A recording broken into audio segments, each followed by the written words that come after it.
All right, let's jump right into this explainer on Lecture 19. Today, we're looking at the absolute foundational bedrock of your computer's organizational logic. I'm talking about file extensions and file types. Now, you use them every single day, probably without even thinking about it, but today we're going to break down exactly how they dictate your device's behavior, how they run your applications, and really, how they keep your entire digital world from falling into total chaos. I want you to literally zoom in on your desktop for a second. Think about those few letters at the very end of your file names. You know, the dot followed by 3 or 4 characters. Now, that might seem like a totally minor detail, but honestly, that tiny little dot is the actual boundary between the human-readable name you give a file and the mechanical identity of the data itself. Section 1. The secret digital language. Unlocking the code of your files. So, the crucial point here is that file types and extensions basically serve as these mandatory name tags that computers use to talk to each other. The file type is the inherent format of the data itself, so whether it's an image, a text document, or a spreadsheet. The file extension, on the other hand, is the shorthand code that broadcasts that identity to your operating system. And without this foundational logic, the system simply cannot function. Because think about it, a file on your hard drive is essentially just a massive string of zeros and ones.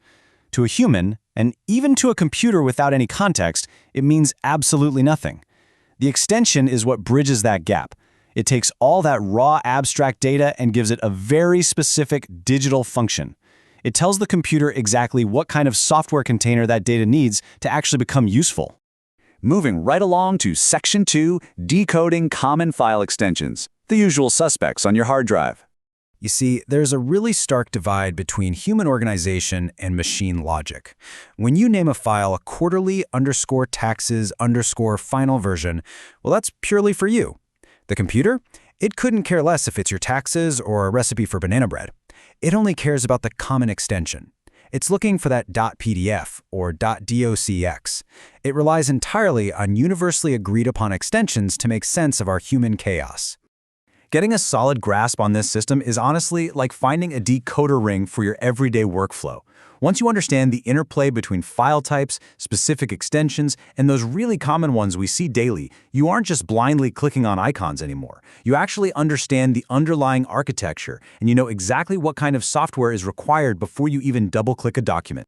Which brings us to Section 3, Why File Extensions Matter. This is the crucial link to functionality. Let's actually break down the mechanics of this process real quick. Step 1, you double-click the file. Now, it feels instantaneous to us, right? But in that microsecond, Step 2 kicks in. The operating system actively scans right past your file name, reads the extension, and immediately searches its registry to figure out which application claims responsibility for that specific code.